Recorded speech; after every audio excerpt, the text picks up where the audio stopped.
we have breaking news. Shedeur Sanders just spoke to the media on today. As you guys know, the fans day, which means they will practice in day 3 of NFL training camp in front of the Cleveland Browns fans. He also addressed why he possibly not playing with the first team. Shedeur Sanders just torched Cleveland harder than a LeBron jersey in 2010. After being told he's not first spot, he went full savage mode. No filters, no breaks.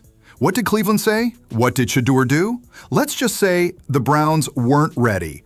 Buckle up, this meltdown's elite. Shedeur Sanders has to get out of Cleveland. Browns want to use Shedeur for money and clicks, but have no real intention of giving him a fair shot at winning the quarterback position. He's a top seller in rookie jerseys for a reason, because he's popular and he was a great quarterback in college. Notice Dillon Gabriel is nowhere on this list. He's made $14 million already, which is more than the Browns signed him for 4 years. Notice the Browns plaster Shedeur all over their social media pages, but won't even give him a fair shot in practice. They literally have Shedeur throwing to equipment managers and coaches. He can't even get on the field to throw to his teammates. They act as if Tom Brady is the starting quarterback for the Cleveland Browns. He's sitting behind Kenny Pickett. The Browns have no intentions of treating Shedeur fairly. They just want to use him for money and embarrass him. Cleveland really did it this time. Someone over there thought it was a genius idea to tell Shedeur Sanders, yes, that Shedeur, the human highlight reel with a diamond wrist and platinum arm, that he's not first spot material. Bold move for a city still emotionally recovering from every quarterback experiment since 1999. I would say just learning. Every day, of course, I'm learning different things because I know the opportunity will come. And whenever it comes, I want to be able to know the ins and outs and know the full everything, so I don't want to really make too many mistakes when it's my time. Well, during rookie minicamp, OTAs, mandatory minicamp, and now at training camp, there's a battle going on. And Shedeur Sanders is, you already know, doing him in. Yeah. Every time ESPN put out a tracker, there it is right there, Shedeur Sanders is leading the pack. Not just with Dillon Gabriel, he's leading the pack with Joe Flacco and Kenny Pickett. Apparently, in a room somewhere deep in Cleveland Football HQ, they looked at the guy who practically carries Colorado football like it's a designer duffel bag and went, yeah, we'll pass. You know, because nothing screams sound judgment like passing on a QB who actually sells tickets, wins games, and, tiny detail, has the Sanders name stitched across his DNA. Shedeur, of course, handled it with grace and poise. Just kidding. He went full throttle, full-blown clapback energy. Imagine being told you're not good enough by a franchise that once voluntarily started Johnny Manziel, and then watching Shedeur light up social media like it was the 4th of July in his honor. Cleveland said, not our guy, and Shedeur basically said, cool, I don't play for clowns. The man went off so hard, you'd think he was auditioning for a diss track feature. Deion at different points in his life. And because they all have that same level of confidence, they all have that skill of talent, whether it be in different parts of football or in Bucky's case, how he does with the social media, how he runs the whole Sanders family. They all are talented and skilled, and they're confident in their ability to do what they do. So because these young men, Shedeur especially, because they are especially confident in their ability because of how they were raised, because of what they were given, the talents that they were given, y'all are faulting them for that. And honestly, the performance was flawless, better than most halftime shows. Somewhere, Deion was probably nodding like a proud sensei, watching his protege unleash the fury. And the best part? Shedeur didn't just react. He performed. Oh, he made sure the internet got a full-course meal. Snarky captions, surgical jabs, and a reminder that he's not waiting for anyone's permission to dominate. This wasn't just a response, it was a statement. He basically told Cleveland, I'm not waiting in your little line when I am the whole main event. Now let's be real. Cleveland isn't exactly known for making A-plus quarterback decisions. They've had more rebuilds than a toddler's Lego tower. So when they pass on a generational talent like Shedeur, it feels less like strategic planning and more like someone lost a bet and is just winging it. So let me tell you what's going to happen with Shedeur, because the NFL is not going to let him be a starting quarterback in this league, but they're going to seem like they're giving him a shot. I just got to think about what I could do to get better, even if I'm not getting reps in. Yeah, it's no problem. But here's the kicker. Shedeur knows he's first spot. He's been acting like it, playing like it, and dressing like it since day one.